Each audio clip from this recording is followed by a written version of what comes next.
여러분의 구독 그리고 좋아요는 수요 미스터리 영상 제작에 큰 힘이 됩니다. 시청하기 전에 구독 꾹 눌러주세요.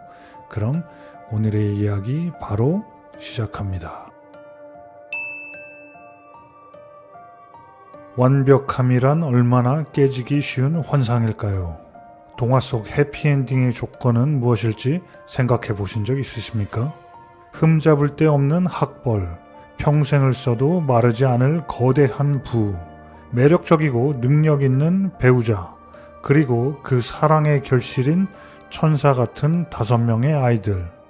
누군가는 전생에 나라를 구해야 얻을 수 있다고 말할 이 완벽한 삶의 교집합 속에 제니퍼 파버 듀로스가 있었습니다.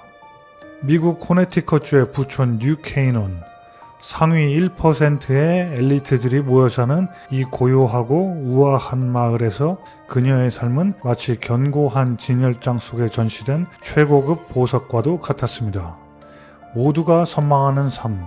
하지만 여러분, 빛이 강할수록 그 이면의 그림자는 더 짙고 서늘하게 길어지는 법입니다. 2019년 5월 24일 금요일, 미국 현충일 연휴를 앞두고 마을 전체가 들떠있던 평화로운 봄날 아침이었습니다. 오전 8시경 제니퍼는 늘 그렇듯 아이들을 사립학교에 데려다주고는 자신의 검은색 쉐보레 SUV를 몰고 집으로 향했습니다. 아주 일상적이고 평범한 아침의 풍경이었죠. 하지만 그날 오전 11시 예정되어 있던 병원 예약에 그녀는 나타나지 않았습니다. 뉴욕에 있던 친구들이 다급하게 전화를 걸고 메시지를 남겼지만 허공을 맴도는 기계음만이 돌아올 뿐이었습니다. 제니퍼는 마치 처음부터 이 세상에 존재하지 않았던 사람처럼 공기 중으로 증발해 버렸습니다. 그날 저녁 7시 무렵 실종 신고를 받은 경찰이 그녀의 붉은 벽돌 저택에 도착했을 때 집안은 숨이 막힐 듯 고요했습니다. 오븐 위의 냄비도 아이들의 장난감도 모두 제자리에 있었죠. 하지만 수사관들이 집 밖에 넓은 차고지 문을 열어젖힌 순간 등골을 타고 오르는 섬뜩한 본능을 느껴야 했습니다. 그곳은 결코 고요한 공간이 아니었습니다. 바닥과 차량 주변에는 그날 아침 그곳에서 벌어졌을 필사적인 저항의 흔적들이 마치 엎질러진 붉은 물감처럼 흩뿌려져 있었습니다. 누군가의 삶이 억지로 그리고 아주 폭력적으로 지워진 서늘한 상흔이었죠. 시신은 없었습니다. 오직 누군가 이 공간을 세제와 물로 급하게 씻어내려 했던 소름 돋을 정도로 철저하고 기괴한 뒷정리의 흔적만이 남아있었을 뿐입니다. 도대체 누가 왜 이토록 완벽한 여성을 칠흑 같은 심연으로 끌고 들어간 것일까요? 미스터리하고 서늘한 범죄의 이면을 파헤치는 우리 수요 미스터리. 오늘은 단지 한 사람의 실종을 넘어 인간의 비틀린 소유욕과 완벽이라는 가면 뒤에 숨겨진 추악한 민낯에 대해 이야기해보려 합니다. 제니퍼 파버 듀로스.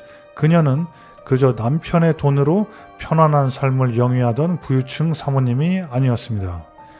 뉴욕에 손꼽히는 은행의 자산가이자 자선사업가였던 가문에서 태어나 아이비리그인 브라운 대학을 졸업하고 뉴욕 대학교에서 석사를 마친 총명한 작가였죠. 그녀는 겉으로는 한없이 부드러웠지만 내면에는 자식들을 위해서라면 어떤 고난도 견뎌낼 수 있는 단단한 심지를 품은 여성이었습니다. 그리고 그녀의 곁에는 남편 포티스 듀로스가 있었습니다. 터키와 그리스를 거쳐 미국으로 건너와 브라운 대학을 졸업하고 탁월한 사업 수완으로 럭셔리 주택 건설사를 운영하던 남자. 매력적인 미소와 사람을 끌어당기는 카리스마로 무장한 그는 뉴욕 사교계에서 언제나 스포트라이트의 중심에 있었습니다. 제니퍼와 포티스, 두 사람의 결합은 그 자체로 완벽한 권력이자 성공의 상징이었죠. 하지만 여러분, 가장 거대하고 화려한 성일수록 그 토대가 부패하기 시작하면 안에서부터 가장 먼저 썩어 들어가는 법입니다. 비극이 터지기 전 이 완벽해 보이던 부부는 사실 2년째 숨막히는 진흙탕 이혼 소송의 한가운데 서 있었습니다. 단순한 성격 차이나 재산 분할의 문제가 아니었습니다. 그것은 5명의 자녀를 지키기 위한 제니퍼의 사활을 건 탈출기였습니다. 법원에 제출된 제니퍼의 진술서에는 뼈에 사무치는 공포가 잉크처럼 배어 있었습니다. 나는 내 남편이 두렵습니다. 내가 이혼을 요구하면 그는 이성을 잃고 나에게 보복할 것입니다. 포티스의 끝없는 외도, 가정을 통제하려는 강박적인 억압, 그리고 빚더미에 앉은 위태로운 사업까지. 제니퍼는 자신이 가까운 아름다운 정원이 사실은 언제 목을 조를지 모르는 가시덤불이라는 것을 깨닫고 아이들을 품에 안은 채 그 아름다운 지옥의 문을 박차고 나온 것이었습니다. 여기서 우리는 인간의 본성에 대한 철학적인 질문에 직면하게 됩니다. 사랑이라는 이름으로 시작된 관계가 어떻게 통제와 지배의 수단으로 변질되는가? 누군가를 보호하겠다는 약속은 상대를 내 마음대로 조종할 수 없을 때 왜 제거의 욕망으로 둔갑하는 것일까요? 권력이라는 것은 결국 타인의 숨통을 쥐고 있을 때만 안도감을 느끼는 지독하게 나약한 환상에 불과한 것은 아닐까요? 제니퍼가 온전한 독립을 선포했을 때 포티스에게 그녀는 더 이상 평생을 약속한 아내가 아니라 자신의 화려한 왕국을 무너뜨릴 가장 치명적인 위협이자 반드시 치워버려야 할 장애물이 되어버린 것은 아닐지 묻게 됩니다. 그날 밤 경찰이 뉴케이넌의 고요한 공원 근처에 덩그러니 버려져 있던 제니퍼의 차를 발견했을 때 엔진의 온기는 이미 차갑게 식어 있었습니다. 하지만 이것은 끝이 아니라 미국 전역을 경악과 분노로 몰아넣을 기나긴 악몽의 시작에 불과했습니다. 완벽한 남편, 헌신적인 아버지라는 포티스의 가면이 서서히 녹아내리며 드러난 것은 상상조차 하기 힘든 차갑고도 치밀한 사냥꾼의 얼굴이었습니다. 자, 이제 귀를 기울여 주십시오. 부서진 진열장 유리의 날카로운 파편들을 하나씩 주워 모아 2019년 5월의 그날로 되돌아가 보겠습니다. 그녀의 목소리는 사라졌지만 남겨진 흔적들은 우리에게 아주 많은 이야기를 들려주고 있으니까요.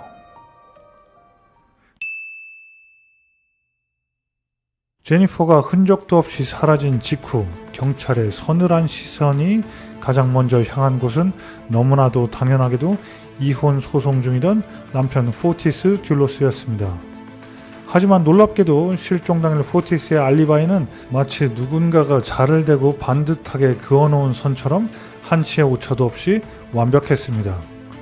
그는 그 시간 제니퍼의 집에서 무려 100km나 떨어진 파밍턴의 자택 겸 사무실에서 변호사와 업무 미팅을 하고 있었습니다.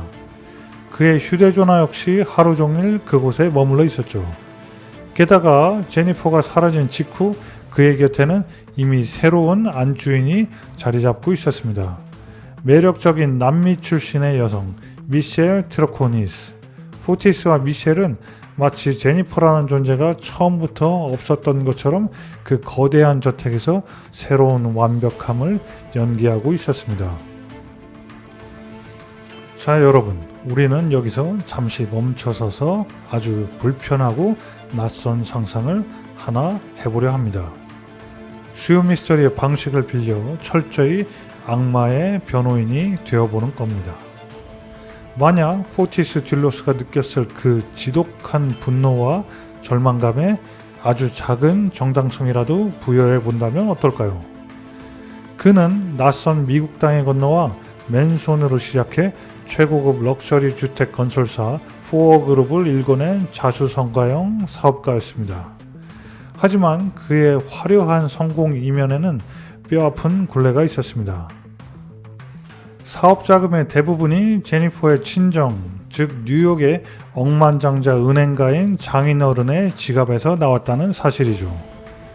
이혼 소송이 시작되자 장인어른은 포티스에게 빌려준 수백만 달러를 즉각 상환하라며 소송을 걸어왔습니다. 포티스의 입장에서 한번 세상을 바라보시죠. 평생을 바쳐 쌓아올린 자신의 제국이 무너질 위기입니다.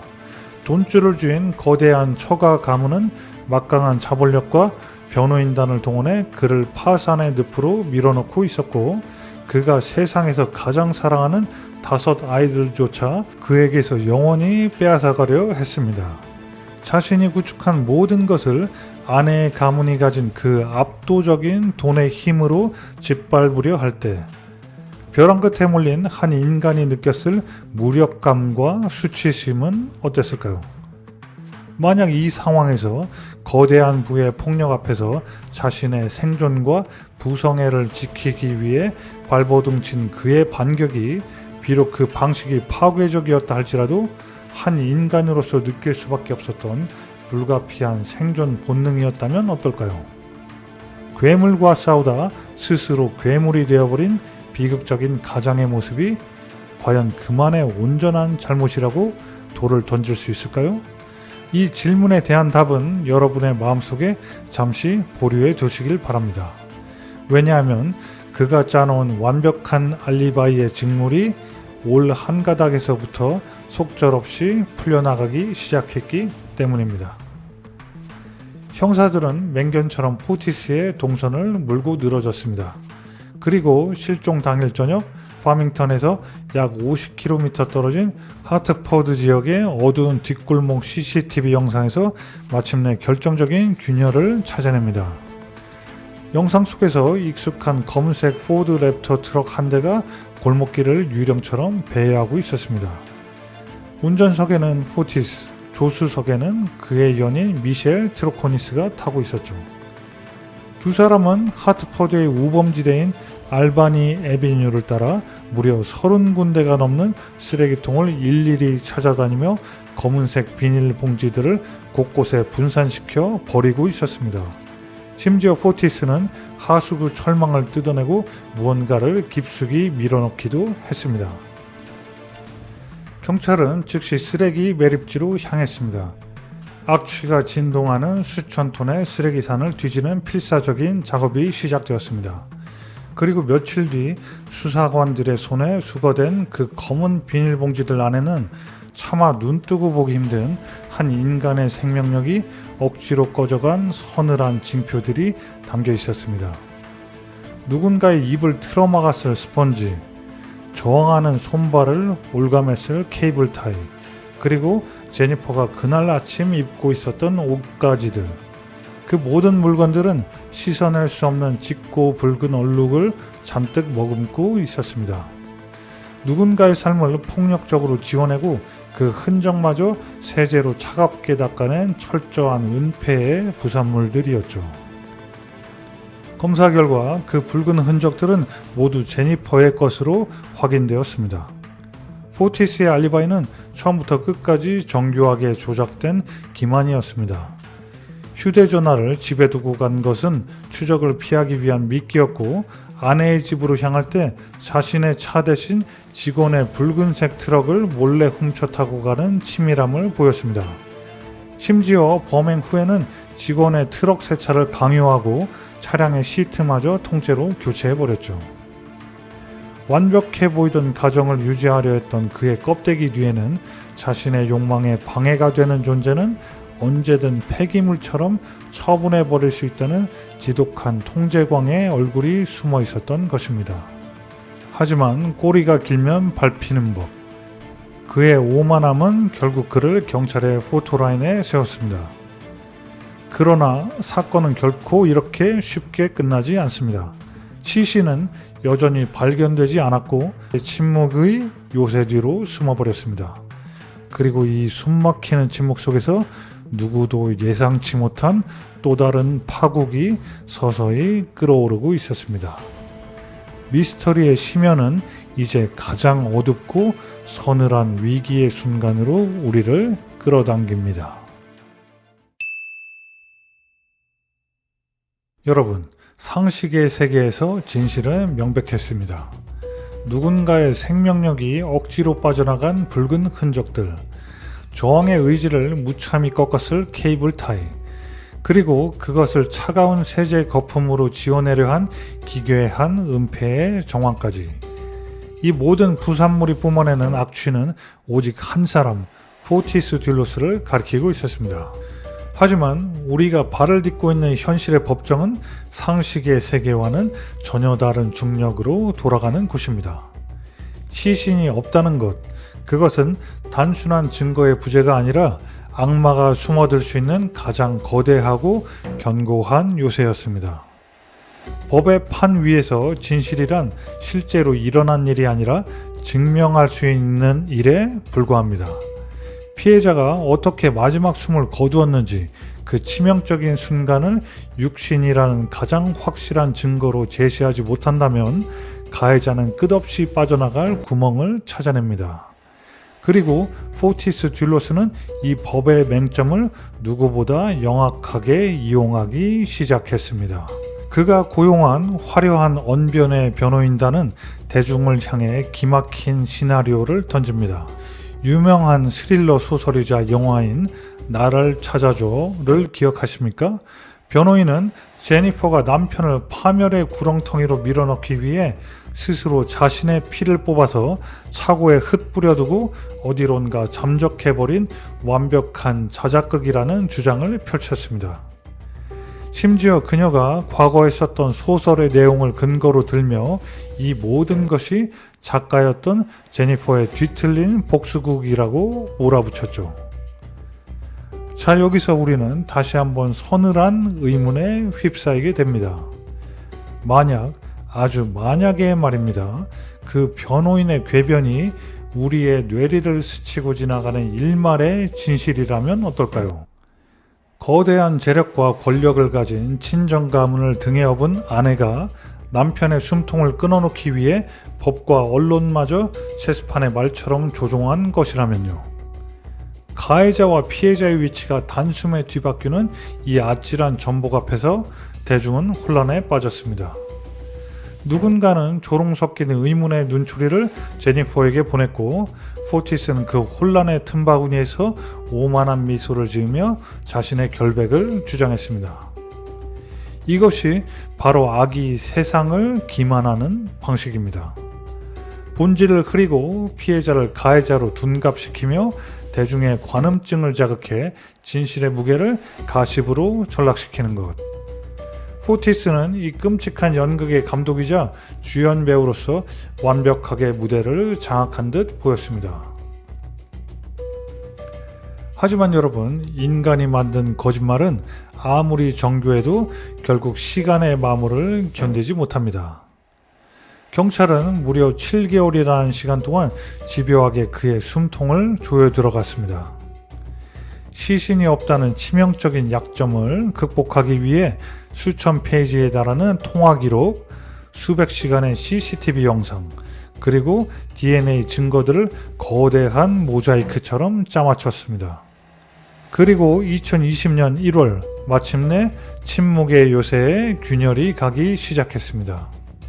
수사당국은 시신 없는 살인이라는 거대한 도박을 감행하며 포티스 듈로스를 납치 및 1급 살인 혐의로 전격 체포합니다.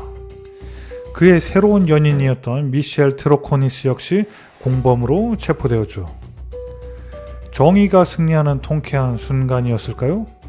아니요. 비극의 수레바퀴는 이제 가장 가혹하고 폭력적인 방향으로 굴러가기 시작합니다. 체포 직후 포티스는 자신의 화려한 인맥과 남은 자본을 총동원해 무려 600만 달러, 우리 돈으로 약 70억 원이 넘는 막대한 보석금을 내고 유유히 감옥을 걸어 나옵니다. 발목에 GPS 전자발찌를 찬 채였지만 그는 여전히 자신이 지은 호화로운 저택에서 따뜻한 식사를 하고 부드러운 침대에서 잠을 청했습니다. 반면 엄마를 잃은 5명의 아이들은 영문도 모른 채 깊은 상실의 밤을 지새워야 했죠. 돈과 권력이 있다면 누군가의 세상을 완전히 파괴해 놓고도 안락한 일상을 영위할 수 있다는 사실. 이 지독한 불평등 앞에서 분노를 넘어선 지독한 무력감이 미국 전역을 짓눌렀습니다.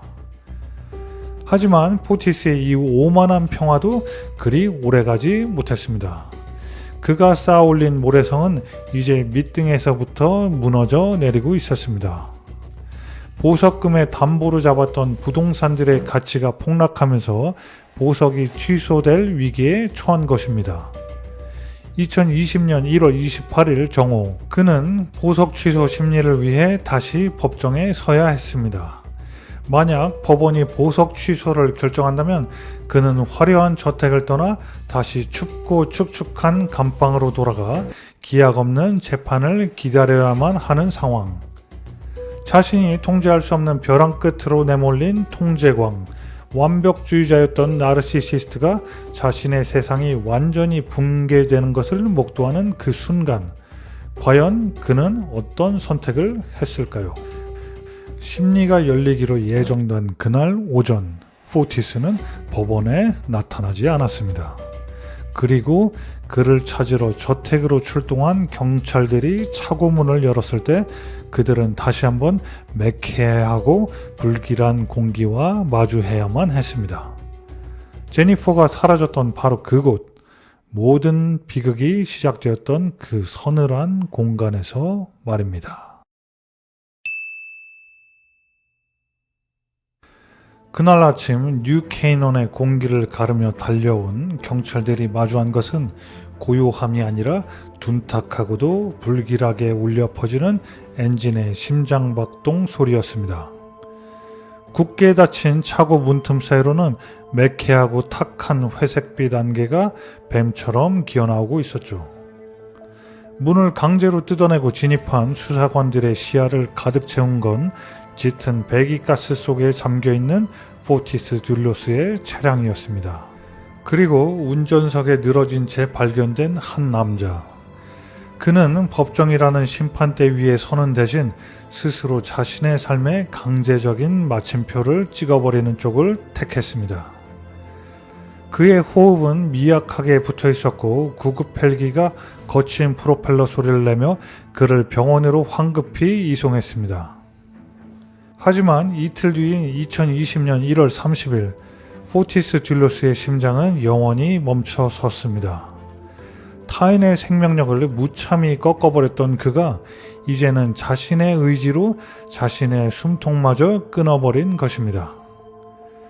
여러분, 이 지점에서 우리는 카타르시스가 아닌 뼛속까지 시려오는 지독한 허탈감과 마주하게 됩니다. 악인이 파멸을 맞이했으니 통쾌해야 할 텐데 왜 우리 입안에는 이토록 씁쓸하고 모래알 같은 진흙의 맛이 남는 것일까요? 그것은 그의 마지막 선택이 참회나 속죄에서 비롯된 것이 아니기 때문입니다. 그것은 한평생 모든 것을 자신의 발밑에 두고 조종해야만 할 직성이 풀렸던 지독한 통제광 나르시시스트가 부린 마지막 오만함이었습니다. 자신의 거대한 제국이 무너지고 화려한 저택에서 쫓겨나 죄수복을 입어야 하는 굴욕적인 미래. 자신이 더 이상 무대의 주인공이 아니라 세상 사람들의 조롱거리로 전락해 처참하게 찢겨나갈 그 비참한 현실을 그는 단 1초도 견딜 수 없었던 겁니다. 그래서 그는 법이 자신을 심판하기 전에 자신이 직접 판사가 되어 스스로에게 도피라는 이름의 판결을 내렸습니다. 이 얼마나 끔찍하고 비겁한 승리입니까? 그는 죽는 그 순간까지도 철저하게 이기적이었습니다. 남은 5명의 아이들이 평생 짊어져야 할 살인자의 자식이라는 주홍 글씨, 그리고 아버지가 스스로 목숨을 내던졌다는 두 번째 트라우마 따위는 그의 안중에는 없었습니다. 오직 자신의 손상된 자아를 지키는 것만이 유일한 목적이었죠. 무엇보다 우리를 가장 미치게 만드는 사실은 그가 마지막 숨을 거둠으로써 제니퍼가 잠들어 있는 곳의 위치 역시 영원히 캄캄한 암흑 속으로 사라져버렸다는 것입니다. 수백 명의 경찰이 산을 뒤지고 숲을 파헤쳤지만 제니퍼는 아직도 가족의 품으로 돌아오지 못했습니다. 포티스는 죽음을 통해 진실마저 인질로 삼아버린 채 아주 영악하고도 완벽하게 세상으로부터 도망쳐 버렸습니다. 우리는 흔히 진실은 반드시 밝혀지고 정의는 승리한다고 믿고 싶어 합니다. 하지만 포티스 듈로스가 남긴 이 기괴한 결말은 인간의 악의가 얼마나 깊고 끈질길 수 있는지, 그리고 도덕과 양심이 결여된 권력이 타인의 삶을 어떻게 영구적으로 파괴할 수 있는지를 서늘하게 증명해냅니다. 그는 죗값을 치른 것이 아닙니다. 그는 마지막 순간까지도 자신이 통제권을 쥐고 우리 모두를 철저히 기만한 채 무대 뒤로 사라져 버린 것입니다. 악마가 퇴장해버린 텅 빈 무대. 하지만 남겨진 이들의 지옥은 이제부터가 시작이었습니다. 진실을 말해줄 유일한 입술이 영원히 닫혀버린 지금, 이 파괴된 조각들을 부여잡고 남겨진 자들은 과연 어떤 선택을 해야만 할까요? 그리고 이 사건에 얽혀있던 또 다른 공범들, 미셸 트로코니스는 과연 어떤 대가를 치르게 될까요? 이제 이 서늘하고도 먹먹한 이야기의 종착역, 결말로 들어가 보겠습니다. 포티스 듈로스가 스스로 숨을 거두며 만들어낸 영원한 도피, 주연 배우가 무책임하게 퇴장해버린 텅 빈 무대는 이제 짙고 축축한 그림자만이 남았습니다. 완벽한 가정을 지키려 했던 제니퍼는 끝내 그 우아한 붉은 벽돌 저택으로 돌아오지 못했습니다. 그녀의 따뜻한 온기와 목소리를 기억하는 5명의 아이들은 이제 외할머니의 품에 안겨 어머니가 없는 첫 번째, 그리고 앞으로 수없이 반복될 서늘한 계절들을 묵묵히 견뎌내야만 합니다. 진실을 말해줄 유일한 입술이 영원히 닫혀버렸기에 가족들은 상실의 마침표조차 찍지 못한 채 끝없는 기다림의 형벌을 받고 있습니다. 하지만 여러분, 이 비극의 수레바퀴는 아직 완전히 멈추지 않았습니다. 주범이 사라진 법정에는 여전히 처분을 기다리는 또 다른 인물이 홀로 덩그러니 남겨져 있었죠. 바로 포티스의 곁에서 함께 붉은 흔적이 담긴 봉투들을 내다버렸던 그의 연인, 미셸 트로코니스입니다. 그녀의 변호인은 법정에서 눈물로 호소했습니다. 미셸 역시 포티스의 거대한 가스라이팅과 억압적인 통제력에 짓눌린 또 다른 희생자일 뿐입니다. 그녀는 그저 사랑하는 남자를 맹목적으로 믿었고 그의 지시를 따랐을 뿐 누군가의 생명을 지어버리는 끔찍한 계획의 실체는 결코 알지 못했습니다. 라고 말이죠. 주범의 악랄함을 방패삼아 자신은 철저히 무지하고 나약한 인형에 불과했다는 주장이었습니다. 하지만 2024년 봄, 배심원단은 그녀의 눈물에 흔들리지 않았습니다. 그들은 미셸이 단순한 꼭두각시가 아니라 누군가의 삶을 폭력적으로 지워내는 과정에 능동적으로 가담하고 그 끔찍한 흔적을 은폐한 공조자라고 판단했습니다. 그녀에게는 수십 년의 자유를 박탈당하는 가장 무거운 대가가 내려졌습니다. 여러분, 오늘의 미스터리 조각들을 모으며 우리는 다시 처음의 질문으로 돌아갑니다. 완벽함이란 과연 무엇일까요? 제니퍼가 살았던 그림 같은 저택, 포티스가 쌓아올렸던 찬란한 성공의 탑, 이 모든 것은 결국 통제와 소유욕이라는 위태로운 모래 위에 지어진 아슬아슬한 누각이었습니다. 사랑과 보호라는 이름표를 단 채 타인의 숨통을 조이는 폭력, 상대를 내 마음대로 지배할 수 없을 바에는 차라리 그 존재 자체를 영원한 심연 속으로 던져버리겠다는 오만함. 어쩌면 포티스 듈로스라는 통제광은 단순히 운 나쁘게 마주한 한 명의 괴물이 아닐지도 모릅니다. 부와 성취로 모든 것을 가릴 수 있다고 믿는 오만함, 그리고 타인의 고통보다 나의 완벽한 이미지를 우위에 두는 우리 사회의 뒤틀린 욕망이 빚어낸 가장 끔찍한 거울일 것입니다. 하지만 우리는 여기서 멈추지 않을 것입니다. 오늘 수요 미스터리가 짚어낸 이 묵직하고 서늘한 딜레마를 이제 여러분 손에 온전히 넘기려 합니다. 자, 여러분이 대답할 차례입니다. 만약 여러분이 이 기괴한 연극의 운명을 쥐고 있는 배심원이었다면 텅 빈 피고인석에 홀로 남겨진 미셸 트로코니스에게 어떤 판결을 내리시겠습니까? 그녀 역시 거대한 나르시시스트에게 조종당해 이성을 잃어버린 불쌍한 희생자로 보아 정상 참작의 여지를 남겨두시겠습니까? 아니면 아무리 속았을지언정 타인의 생명력을 지원하는 범죄에 동조한 대가로 변명의 여지 없는 가장 가혹한 철퇴를 내리시겠습니까? 또한 자살로 생을 마감한 포티스는 적절한 죗값을 치렀다고 생각하십니까? 아니면 그에게 더 걸맞는 처벌은 무엇이었을까요? 여러분의 예리하고 냉철한 판결을 댓글로 남겨주십시오. 이 묵직한 논쟁의 끝에서 저는 여러분의 판결문을 기다리고 있겠습니다. 진실은 언제나 가장 완벽한 거짓의 이면에 숨어 있습니다. 여러분의 밤을 뒤흔들 지적이고 서늘한 속삭임. 오늘 수요 미스터리는 여기서 마칩니다. 구독과 좋아요는 진실을 밝히는 가장 큰 힘이 됩니다. 지금 구독하시고 다음 영상을 쉽게 만나보세요.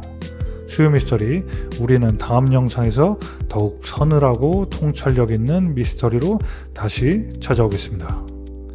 그러면 편안한 하루, 편안한 밤 되십시오. 감사합니다.